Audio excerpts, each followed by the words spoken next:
Hello, this is Martin Gore from Depeche Mode. Hi, this is Dave Gahan from Depeche Mode, and you are listening to My Nerd World. It is My Nerd World, and welcome to it, Depeche Mode, the podcast. I'm your host, Jon Justice. Thank you so much for taking time out to download or watch the show on YouTube. I appreciate it. This week, surprise, intrigue, head-scratching, with the video debut of the second single from Memento Mori, Wagging Tongue. Kind of came out of left field, wasn't expecting it, but it kind of seems par for the course for the release pattern from the band during this time of promotion for Memento Mori. We also have some listener feedback we'll get into this week as well. Driving home today, listening to Memento Mori, and I've reached the conclusion that this is an album that demands to be listened to loud. Going back and listening to, and I guess the one that I want to compare it to is Songs of Faith and Devotion. I was hopeful when we got the remaster of that it would fix some of the issues that I personally had with listening to that album loud. But unfortunately, just the mastering of that album, cranking it up too loud gets muddled, could have more to do with the sound, the various sound systems that I've listened to with that album. That being said, Memento Mori sounds fantastic, cranked up loud. And for an album that's pretty dense, and again, I'll compare it to Ultra, and Ultra sounds pretty good at high volume as well, but compared to how dense and layered Songs of Faith and Devotion was, I think Memento Mori really does lend itself to being listened to on a loud, good sound system. The sound system in my beloved Kia Forte Coupe isn't the best in the world, but it's decent. And again, listening to it on the drive home this morning, and just cranking it up almost to max, I was impressed once again at the production work on the album and how the songs, there's a seductive nature to the tracks on Memento Mori. I'm going to talk a little bit about that. They kind of creep up on you. The vocals versus the music itself, while they work really well together on the majority of the tracks, they kind of lull you into this false sense of what the song is like. Caroline's Monkey specifically, that was one that I listened to right before I got home, and I had it cranked really loud, and suddenly that song had a different energy to it than what I had experienced with it so far, and I think that was really due to how loud and how clean it sounded at loud at a higher volume. Don't Say You Love Me has a similar feel to it for me as well. And again, Caroline's Monkey, Wagging Tongue, probably the two tracks on the album that I've been listening to the least, have both kind of come around for me. Caroline's Monkey did about a week ago, and I've been listening to that one more. Had been skipping it a bit as I've been listening to the album, depending on what opportunity that I have to listen to, how much time I have to listen to the album. Wagging Tongue, as I've mentioned on the show, was a track that I really wasn't enjoying, and I was curious with the debut of the video. Not a huge surprise they chose it as the second single. I think there was some speculation, and certainly rightfully so, leaning that direction based off the fact that this was one of the songs that early in the promotion, when they were doing their promotional tour of the album, was one of the songs they played live. Of course, having it be the second song that they've been playing on tour after My Cosmos Is Mine, not a huge surprise. I would have personally preferred Don't Say You Love Me, but that actually may come to fruition. Even My Favorite Stranger. That being said, I was interested when the video came out whether or not I would find renewed interest in the track, and maybe I would enjoy it more than I had been, and that actually turned out to be the case. We do have a listener feedback talking about the video. I had to wait a bit before I had a chance to watch it, so it was interesting to see the reaction yesterday when it debuted of people, one, questioning whether or not it was Anton Corbijn, because it certainly has the vibe and the look of an Anton Corbijn video, keeping the same framing of Ghosts Again. being in black and white as well, not directed, however, by Anton Corbijn. But it fits well with Ghosts Again. So seeing the reaction to the video before I had a chance to watch it was rather interesting because there was a lot of curiosity surrounding it. A meh response from a majority of people to the video itself, and I kind of got that vibe when I watched it. However, I made a decision going into it that I wanted to keep a particular mindset before I watched the video. Having seen the still images of the video prior to watching it in its totality,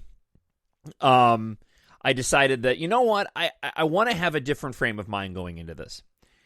And the frame of mind I wanted to have was, as best I could, the frame of mind that I had when I was much younger, going back to, say, Music for the Masses and the promotion around Music for the Masses and subsequently Violator and Songs of Faith and Devotion, where we were so excited to get anything new related to the band. It's this idea of scarcity, and the scarcity around Depeche Mode that has really lent itself well and benefited the band, in my opinion, in terms of popularity. It didn't matter what they were putting out. If this was something that was put out by Depeche Mode, whether it was music or artwork or certainly videos, we were excited and clamoring to see it. Now, we still do that today, but I think we're much more critical being older, depending on how old you are, than we were in the past. The example I'll give, and I'm going to take this from Museo Depeche Mode that made this comment, and because I think it was spot on. They were talking about the video, mentioning what I had mentioned, of how the video itself for Wagging Tongue lends itself well to Ghosts Again, and also how at the end of the video, there's a stinger. I call it a stinger, but there's kind of a teaser at the end where the song Wagging Tongue ends, the video continues, and then we get the opening bars to Don't Say You Love Me, hinting towards, okay, is this particular story that we saw of this couple going to continue in the next video? And Museo Depeche Mode had likened it to the Strange release, and subsequently Strange 2, T-O-O, for Violator, but the Strange VHS release that came out for Music for the Masses. And I think it really is a good comparison. Strange is what it's called. It's weird. It's Anton Corbijn, but it's weird. You've got the videos on it that we love, but at the same time, you have these vignettes that kind of go along with it, telling a really loose narrative with just some very Anton Corbijn-styled abstract visuals and people. And, of course, you know, at a young age, clamoring for anything Depeche Mode, we were, okay, I won't say we. I was very sort of wide-eyed and open to seeing something different and accepting that this was the artwork that Depeche Mode had decided to put forward and Anton's vision for what these songs from Music for the Masses meant to him. And I remember watching that VHS tape over and over and over again. Same thing rings true for Strange 2 for Violator, even though I thought that Strange 2 was a little bit more palatable and enjoyable than Strange was. But I wanted to get into that mindset. And I wanted to look at the video through a less critical lens. And what's fascinating for me is that doing that, I actually really found myself enjoying the song a lot more. The video was weird. A friend of the show, Stephanie, comments on what her takeaway from the video is. I didn't really think much beyond the visuals of a couple dealing with some issue of some sort, not being able to speak to one another, some sort of ritual in which they have to talk underwater. I didn't really think much beyond what was attempting to be said in terms of the art form of the video. I just took it in for the visuals and it being attached to Depeche Mode. And honestly, it gave me a new appreciation and enjoyment for Wagging Tongue, which I hadn't had before. I think one of the things that I actually like about Wagging Tongue is that it's a rather short song, and it's effective in the time frame that it uses. I don't find myself gravitating towards the lyrics at this moment. There's nothing that I really latch onto in terms of the content of the lyrics, which is typically what what ends up adhering me to a particular Depeche Mode song that I can relate to on an emotional level. There's nothing in Wagging Tongue that I necessarily relate to on an emotional level, and I'm not the biggest fan of the way that Dave sings the vocals towards the beginning. That being said, the musical arrangement of the song is fantastic. And now with this video, I've actually found myself listening to the song probably more so over the past 24 hours than I have since the album was released. I'll be interested to see if they end up doing a video for Don't Say You Love Me, if that ends up being a third single.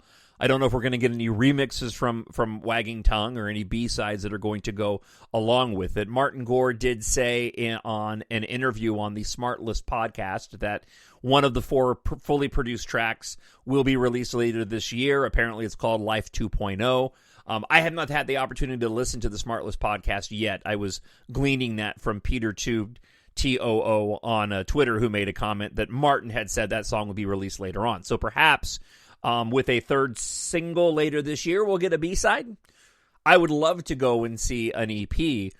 So, that being said, I thought the video was effective. Looking at it through a lens of what we got, as I said, back, in 87, 88 with the strange VHS release and the Anton Corbijn footage that he shot for that. I find it worthy of the band. I'll say it, I haven't mentioned this on the show yet, and that is Ghosts Again was a video when I first watched, and I said on the show that I did not anticipate I would be going back and watching. And I have actually gone back and watched Ghosts Again quite a few times and have really come to enjoy that video. And the song as well. I mean, the song, for me personally, is up there with staples like Enjoy the Silence. As a matter of fact, listening to Enjoy the Silence, the single version, and then Ghosts Again right after, or vice versa, it's a really interesting little listen. The songs are very, very similar. The poppy in nature, the way the lyrical structure is, those songs complement each other really, really well. So perhaps the Wagging Tongue video will do the same. I will say that based off of my feelings on the song, the video does go along well, and it's complemented it in a way that I didn't expect. As always, what do you think? We have some comments here that we'll get to in listener feedback. TalkShowNerd@gmail.com, or as always, you can go and leave a comment up on YouTube if you happen to be watching there. One more item before we get to listener feedback this week. It's going to be a relatively shorter episode this week as well. Not a ton to get to. The tour rolls along. There's been some changes within the set. Nothing major. I know that they did Home recently, and they also added in and switched out My Favorite Stranger for Speak to Me. So not a huge surprise there. And Home ended up replacing, for the second night, in Leipzig, ended up replacing A Question of Lust. So I think for the moment, this is probably going to be the most in terms of the changes in set list that we're going to see. One thing I did want to mention is I talked last week about the documentary that I stumbled across that was recently sort of re-released called Our Hobby is Depeche Mode. What's interesting in hindsight was I'd actually had heard of this documentary before, and maybe you had too. I had the chance to watch the documentary now in its entirety. Really enjoyed it. I felt that it was very much, and a listener points this out as well, it was very much akin to what Anton did with the Spirits in the Forest movie of highlighting fans. I actually enjoyed Our Hobby is Depeche Mode more from that respect. Like most documentaries, I think there was a lingering on certain individuals that I didn't find nearly as interesting. That all being said, the original title of this documentary was something that I'd actually heard about a long time ago, but never had a chance to watch. It was originally called The Posters Came from the Walls. And I'm watching the documentary, and one of the Depeche Mode fans was making a comment, and I think they were in Germany at the time, talking about how the posters for the band for the tour were being ripped off of the walls, and that's what fans were getting their hands on because they couldn't get any official Depeche Mode items in their region, their part of the world. And I went, oh, that's interesting. I remember a documentary called The Posters Came from the Walls, and then a quick Google search, and I found out, oh, they changed the title of the documentary.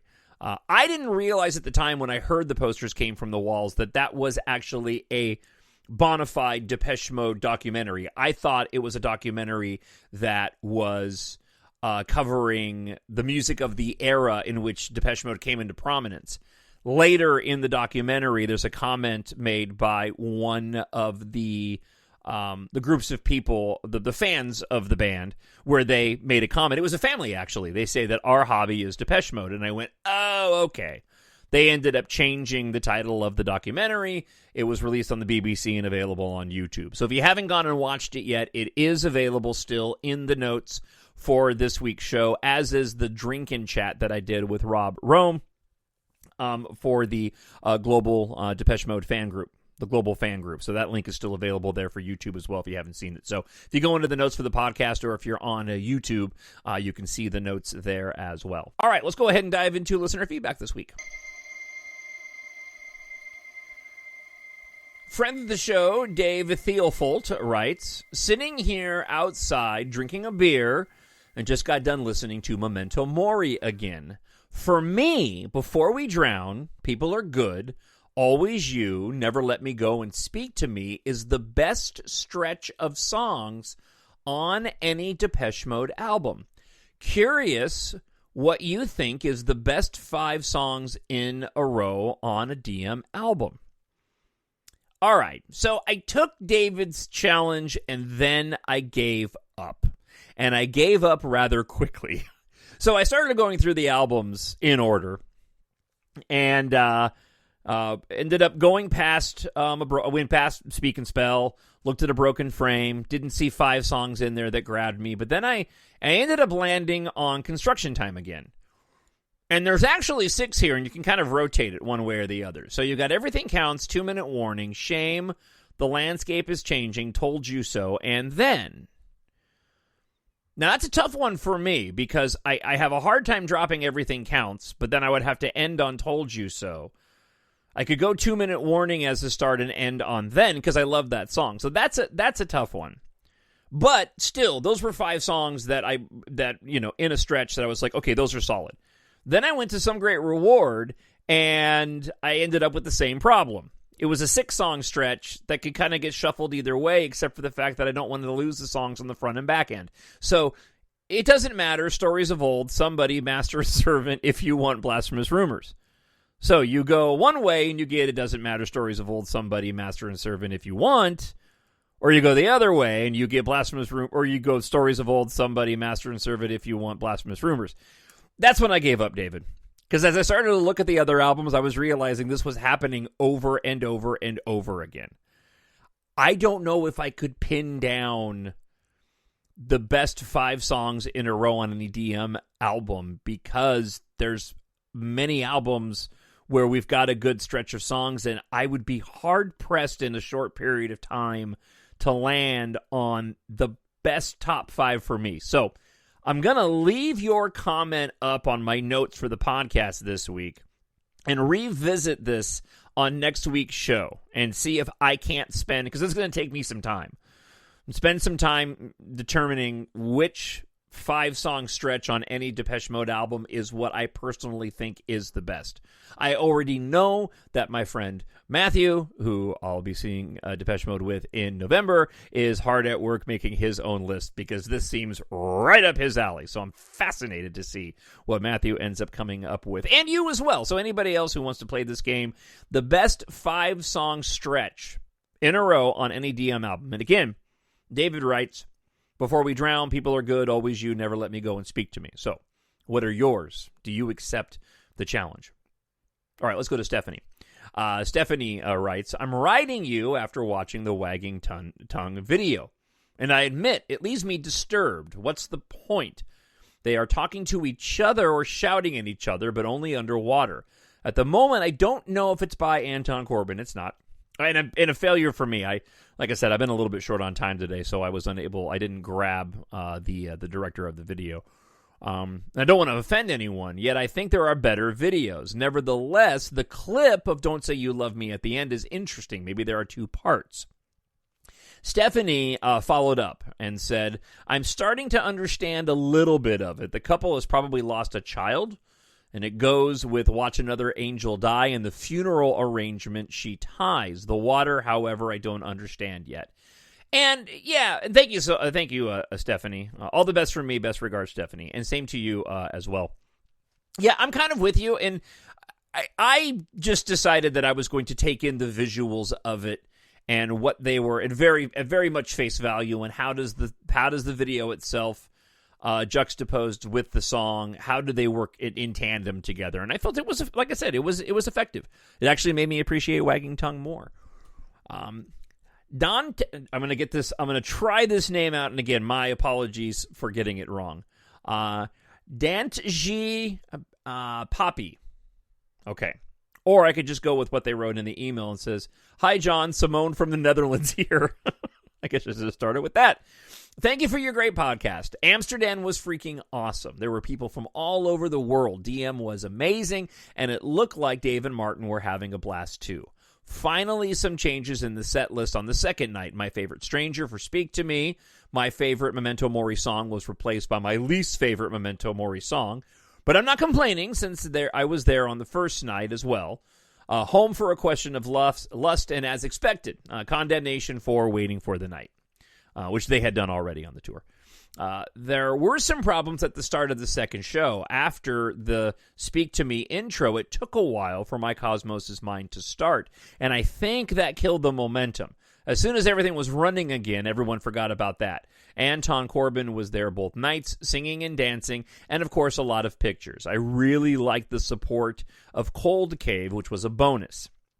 They were kicked off the stage the first night for playing too long, but everything hurts right now. I'm not 16 anymore. Reality has kicked in. Frontline Assembly this Saturday, but I hear Antwerp calling. There may be a change of plans. And John, live long and prosper. I'll take a Star Trek reference. That's fine. Thank you so much, Simone. I appreciate the email. Jen's Happy Place writes, I love the documentary. I found out about it from the DM Facebook group, but don't have access to the BBC. Was happy to see it pop up in my YouTube feed yesterday. I felt very connected to the fans despite differing cultures, and now really appreciate my easy access to Depeche Mode music. Yeah, looking at the other cultures and what people had to go through to appease their Depeche Mode fandom was really, really fascinating. And lastly today, Tanya Ham says, sounds like the documentary was a precursor to their own Spirits in the Forest. And yeah, that's the comment that I made earlier, and actually had taken that from Tanya, so I want to give some credit there where credit is due. So I did receive more listener feedback this week, so thank you for writing in, including this fantastic email from Danielle Monette from Montreal, Canada, that I will share with everybody on next week's show, and a few other lengthy ones that I've been holding on to for a while. Life gets in the way sometimes, the world we live in life in general, right? So keeping the episode a bit short this week, but I want to hear your thoughts on the choice of Wagging Tongue for the second single. Are you hoping for remixes? And what did you think of the video? Again, when I had that frame of mind from what we saw of Anton Corbijn going back to that Strange release, I enjoyed it. And I'm glad that I ended up approaching it that way, because I think I went into Ghosts again with too critical of an outlook on it, or perception of it, and I ended up really enjoying that, and it grew on me in a way I didn't expect. So thank you so much for checking out the show. As always, if you like science fiction, and you're a reader, or you're a member of your family is, I hope you'll go and check out my science fiction space opera series, EMBARK, available on Amazon.com or mynerdworld.net. Don't miss a fantastic action-packed science fiction adventure where the lead character in the future, set in 2172, is actually a Depeche Mode fan, and the music of the 80s through the 2000s is nostalgic and popular among the characters of the story. So if you like your science fiction to be epic, filled with some romance and action, then check out EMBARK. Written for adults, but great for ages 11 plus. Available on ebook, hardcover, paperback, and audiobook. Again, Amazon.com or mynerdworld.net. So I hope wherever you are happy, you are healthy, you are safe. If you're listening from the States, have yourself a great Memorial Day weekend, and I'll be back next week with another episode of My Nerd World, Depeche Mode, the podcast. Until then, bye. My nerd world.